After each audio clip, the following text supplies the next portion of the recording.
Good afternoon. My name is Dr. Sam Hay, and I have many years' experience in teaching Bible and also a number of other areas such as ministry and leadership and also research in various areas. In this video today, I want to look at Exodus chapter 1, one of the major books of the Old Testament and the first chapter of this book, and how it relates to the major transitions in our life.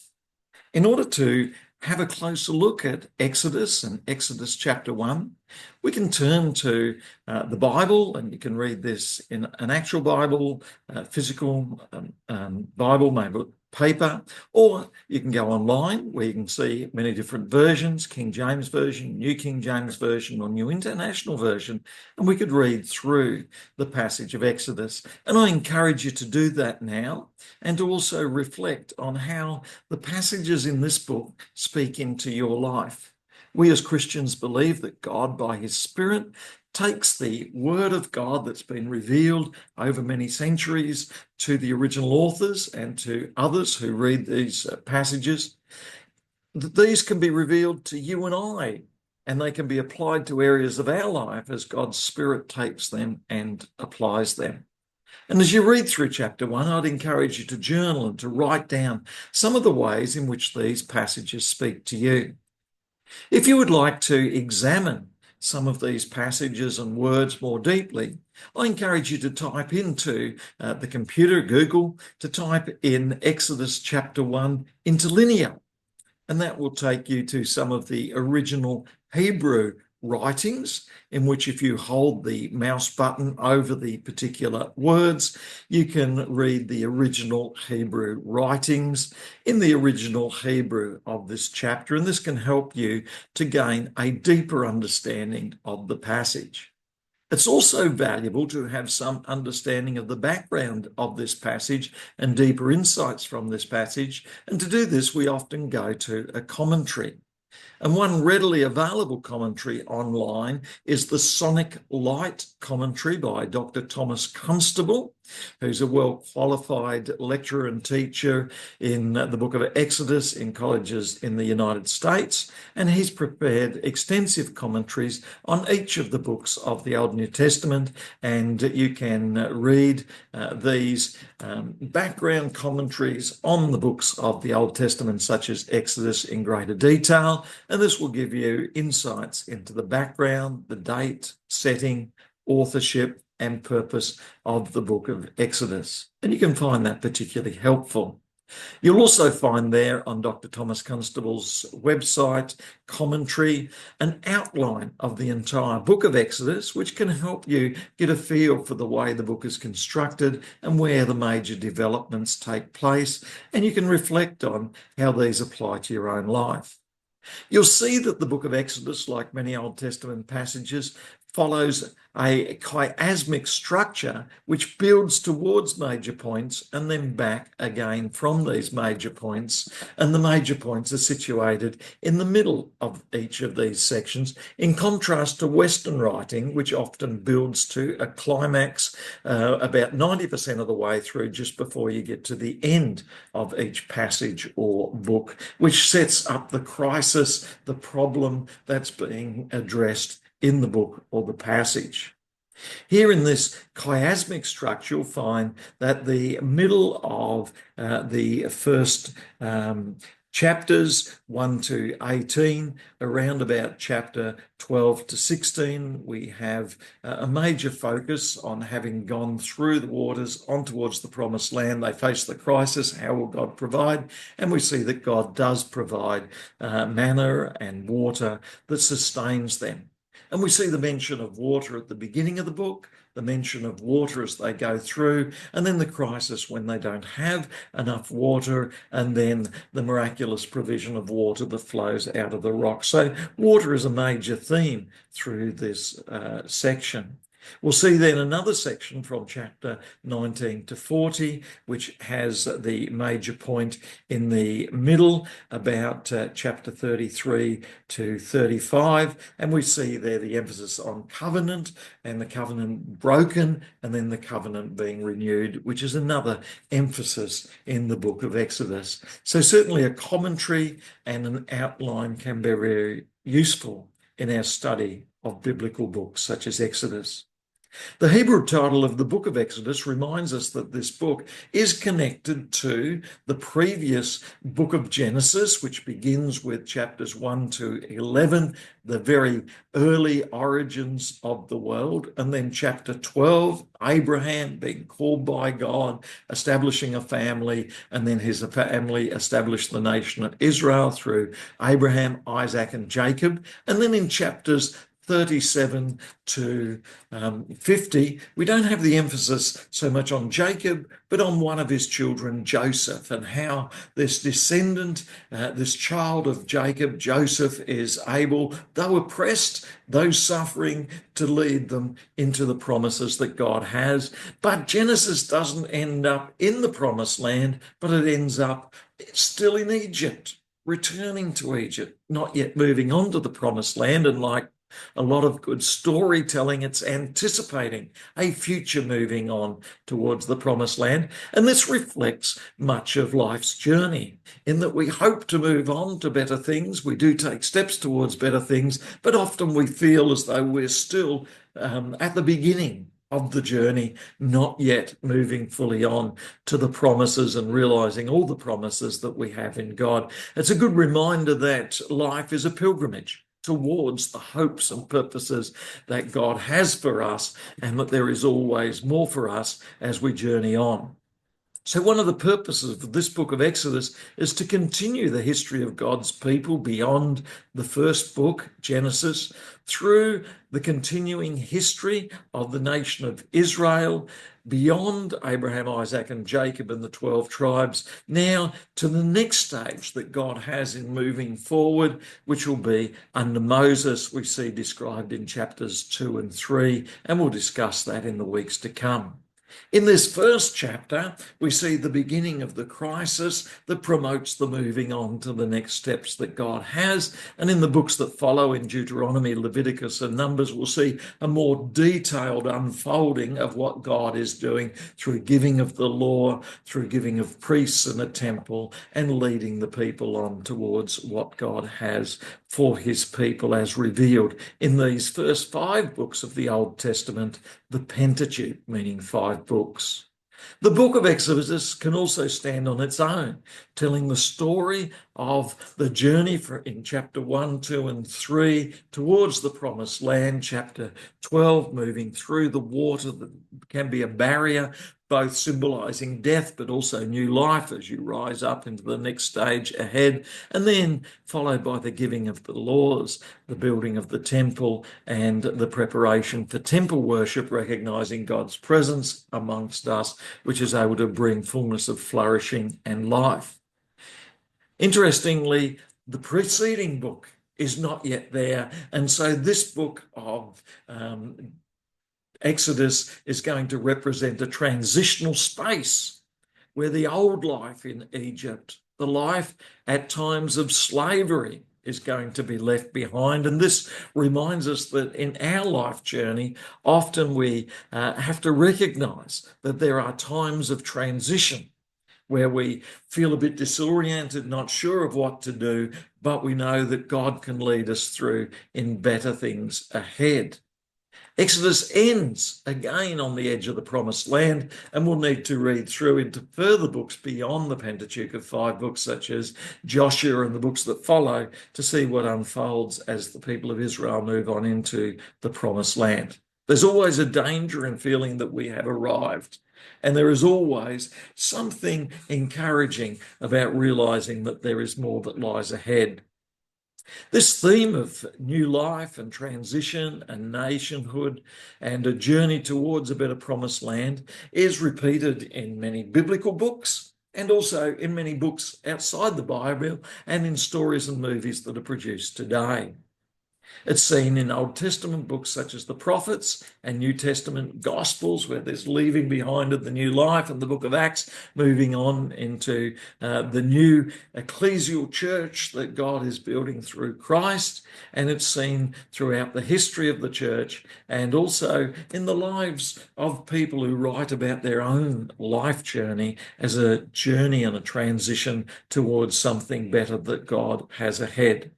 These themes of journey and transition are also seen in major church themes such as water baptism, which, like the baptism of going down into the Jordan River and coming out again, can be likened to leaving behind the old life. And the time of Jesus' baptism was a major theme, an opportunity to repent and leave the old life behind.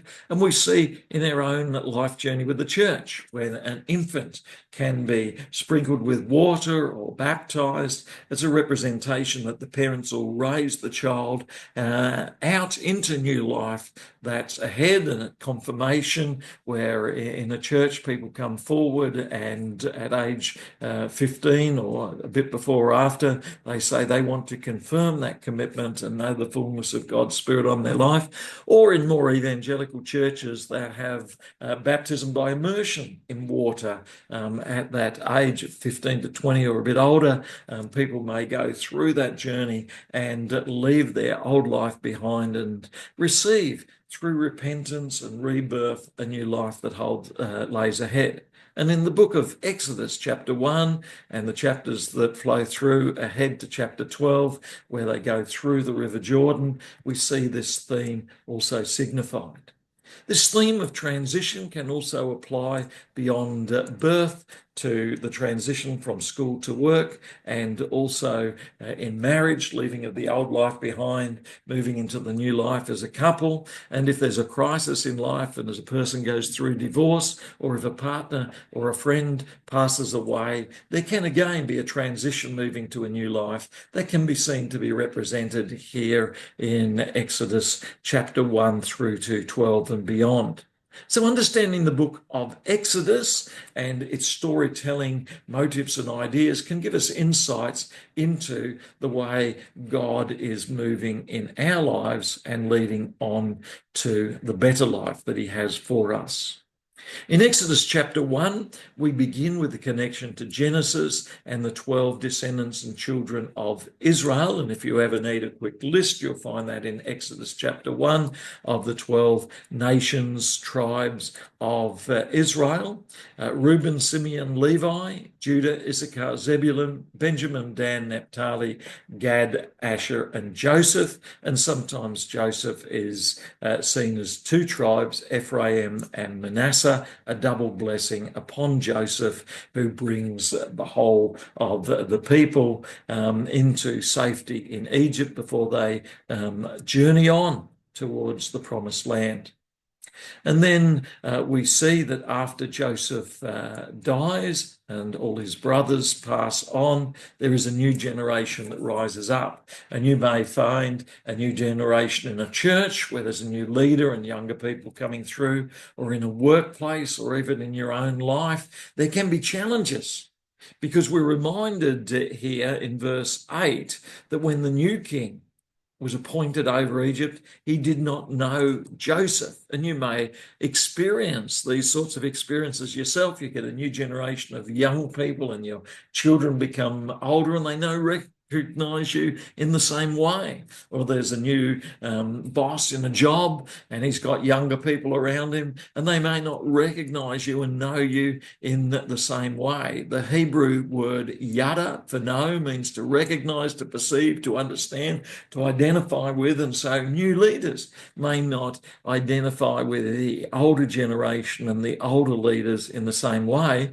And one partial solution is to seek to rebuild relationship, to seek to get to know one another and to value each other's positions, but that doesn't always unfold, and older generations can be squeezed out, and they may need to find newer opportunities as these transitions take place.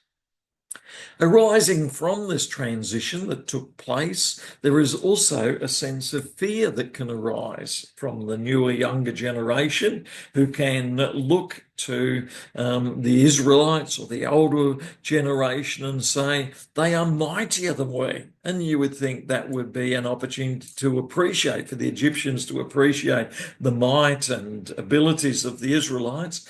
But this can also lead to a fear of power imbalance, a fear that this other group are more powerful. And you can see this with ethnic differences, or you can see this with age differences or gender differences. And you could see it with a couple who may be fearful that their partner has greater power if there's a major change takes place and someone gets a job. And there can be people who can say their partners, you don't need a job. They can feel scared. There is those who are mightier, and this can lead, when people are fearful, this can lead them to act shrewdly and to connive and come up with ways to disempower the other one and to blame the other one and to set up situations in which the other one looks bad or silly in order to disempower them. Have you seen that in relationships sometime, when some people will try and disempower the other, and that makes them feel a bit better and a bit more puffed up? But that's not a good way to go, or a healthy way to go. Much better to rely on the fruits of the Spirit, love, joy, and hope, and to celebrate and value the success of the other, whether it be a different national group, or whether it be a different gender, or a different people in the church, or different people in a group. Unfortunately, though, things don't always go well, and the other group may try and squeeze out.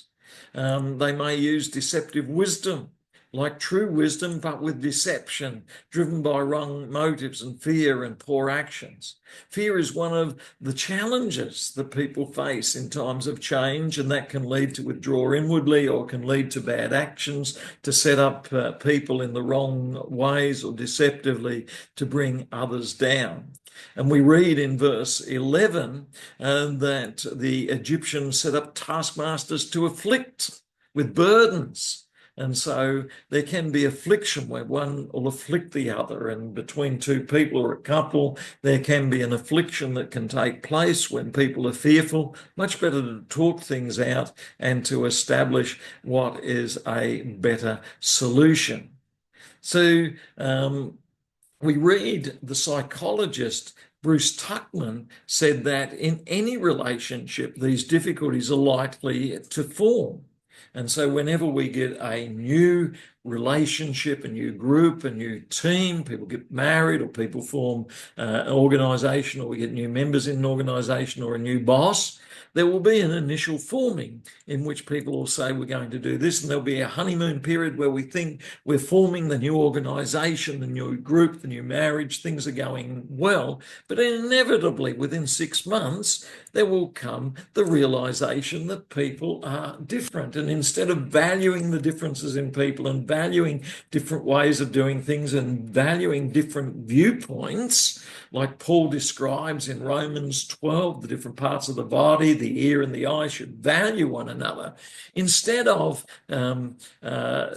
valuing this, in storming, there will be much discussion will take place. And if it's a healthy discussion where the different viewpoints are laid out, there can arise norms which say, you're better at this, you do this, I'm better at that, I'll do that. It's better to do this on one day, do this on another day. It's better to follow this procedure and that procedure. And if you have clearly established norms that you can agree upon that value the difference between the parts of the body, the eye and the ear and the mouth and the nose and the hands, if norms describe a healthy way things can go forward, then the fourth stage will perform well. But if the norms can't be established well and the fighting gets worse, often people will withdraw and break apart, and things can get worse and worse. And so in this situation in Exodus 1, we describe a situation where things got worse and worse, and then they started to kill. The Egyptians started to kill the Israelite children, particularly the sons. and the males. And so things have got really bad here, not just attacking one another, but seeking to kill one another. I hope that doesn't happen in your organisation or church or group. But when it does, you know that it may be time to leave, or God may be suggesting this is a time to move in different directions. And it says that the midwives feared God and didn't do as the king commanded. There is a type of fear and reverence and conviction that is healthy when it recognizes the value of truth and the value of goodness and the value of God. That's a healthy fear. That's a healthy conviction where it fears moving away from goodness and truth and God. And it recognises the value of staying there. There's a healthy fear as opposed to the unhealthy fear that we were describing with the Egyptians who were fearful of the might of the other. There's a danger in othering other people, and there is benefit in recognising diversity and difference and the blessing that comes through that. And because of this fear of God rather than fear of man or the Egyptian pharaohs, they acted to preserve life rather than to take life away.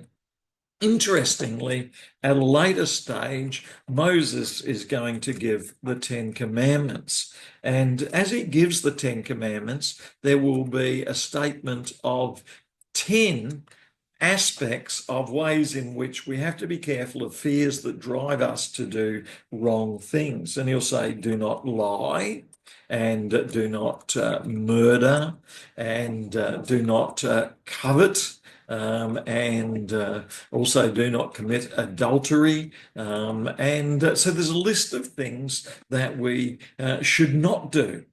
But John Calvin has said, this is God painting white lines on the edge of the road, warning us, don't go off the edge of the road into the gravelly bits where you'll get into danger. Rather, recognise God has provided you the road to travel on. Keep in the middle of the road. And what is the middle of the road? John Calvin says God's nature is not just to say do not lie, but God's nature is for truth. That is, focus on what is true, focus on that which is truth, and recognise do not lie is about the white line, which shows that we have departed from truth. And rather than focusing on the white line of do not murder, recognise that God gives life. God is generous. And so God's not just telling us to not murder. God is saying, recognise God is life-giving and he wants us to be life-giving to one another. And the same with do not covet. God wants us to be generous rather than coveting that which others have. And so be generous to one another rather than just look at the white line, and be life-giving in a marriage relationship to your marriage partner. Rather than move towards hurting one another through adultery. And I do like what John Calvin is saying here, is that God's nature is not just about drawing boundaries. God's nature is to actually be in the centre of the road, where his nature of love, peace, hope, joy, abundance is to be found. Worth exploring a bit further, John Calvin on the Ten Commandments and the way in which they talk about the centre of God's purpose and not just about the white line boundaries on the edge of the road. And the midwives, they were focused on God and the goodness of God that led them to take a stand when a man who felt he was important and a leader did things which were destructive, hurtful, and harmful. And they preserved life rather than taking life away. And therefore God blessed them and did well to them because they did that which was true and good. And then Chapter 1 concludes, everyone who is born, throw him into the river. That is, the river will drown them and wash them away. And so water at times can be like a symbol of a storm or a rain or a river that washes away. But this can also be a symbol of new life. The very water washing away can be a symbol of the new life to come. And at the end of any stage in your life journey can also be a symbol of the new life to come, whether it be birth, when people leave the womb and the safety of the watery world in which they live up until birth, and then they take their first breath and the heart beats in a different way for the first time, and the heart valves are sealed off, and it begins to beat and breathe air. New life comes at that transition, or at the end of life when we take our last breath and move on to heavenly glory with God. Or it can be at that stage, as like we get baptized with water and leave the old life behind and enter into new life. Or it can be like marriage or a new job or retirement. All of these can be like traveling through water which washes away the old and is partly a symbol of death, but is also partly a symbol of new life to come. So birth transitions or transitions through life can be symbolized by water. And in chapter 2, we'll read how Moses then is born out of water and raised out of water and is then raised up. And the beginning of a new story and a new journey follows that we can look at in times ahead. When a crayfish sheds its old shell, that's sometimes called liminality. And at that stage of liminality, the crayfish can shed its old shell, and it can be in a dangerous position in that it's vulnerable without its shell for a time as it molts and it leaves its old shell behind. But this is important if the crayfish is going to increase in size and enter into the new, more abundant life it has as a more mature, larger crayfish that it can enter into. But to do this, it has to shed its old shell and leave that old shell that protected it up to that point behind. And so it's vulnerable for a few days until it grows a new shell, which is much larger, and enters into the new life that it has. Sometimes the word liminality is used to describe this transition stage, and it can be applied in Genesis and in Exodus chapter 1 and in the books that follow, where the people of God leave an old stage behind, go through a stage of danger and vulnerability, and enter into something larger that lies ahead. Liminal space between the old life and the new life is at times uncertain and uncomfortable, physically, emotionally, and metaphorically in storytelling. The word liminal comes from the Latin word limen, which means threshold, as in a door threshold. At the bottom of the door, you step over from one room into another, from outside to inside the house, and from inside the house to the outside as you transition. Anthropologist Arnold van Gennep first wrote about the concept of liminality when he developed the idea of the rites of passage, how we go through stages in life when we're born, go through stages as a child, and then into primary school, and then into high school, and then we get married, and then we change jobs, and then we retire. And through these different stages of life, there is a sense in which we transition through a door over a limen, door, threshold, a liminal space in which we're vulnerable for a few days or months or a year or so. And in divorce, there can be this transition from the old life, and you're feeling disoriented and vulnerable. But then after a time, you find that you settle into the new life. The first day at work, where you don't know where things are, you don't know how things work, very vulnerable, but then you transition into that new shell, that new place, having children for the first time, first day of retirement, going through an illness, loss of a loved one. These can all be likened to liminal spaces where we transition from one place to another. Now, our brains love homeostasis, where everything's predictable, and so over time we collect information to make life more comfortable, and after years we get more and more comfortable and don't want to change. But liminality reminds us that growth often requires change, and it's unavoidable.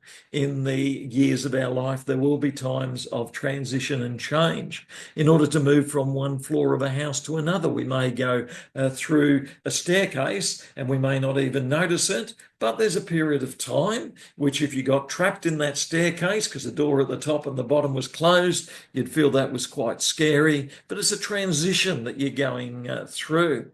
Many people want to be in the next place or the place behind where they're coming from, but often we have to go through this transition stage. And it reminds us that through a transition stage, be careful. Think logically and carefully. Don't rush into decisions. Talk to others. Gather wisdom from others and think about what's the best way to handle the transition. Take time with the transition. Weigh up your options, because if you make sudden changes during a transition, you've lost a loved one or been buried, breakdown, and you suddenly meet another person, be careful about leaping into things. Your car's broken down, you quickly go and buy another car, and be careful about the decision you make in life. And so during these times of uncertainty and transition in liminal spaces, we need to be thoughtful and careful, because there are times of danger. In the New Testament, Paul too talks about leaving the old life behind and entering into the new life. And in Galatians chapter 4, he describes how often there are stages in our life which seem to be helpful for a time, but if we stay there for too long, we become slaves to that stage, and we need to leave that behind and move on into the new life of the Spirit that God has for us. And in this, he looks back to Exodus 1 and the Exodus narrative of leaving Egypt and slavery behind in order to move towards the Promised Land. Now, the Promised Land will require greater maturity. It will require greater accountability. It will require greater responsibility and taking responsibility for what lies ahead. And that's true of all of these transition stages, from study to work, and from one stage of work to another stage of work. So each stage of life requires greater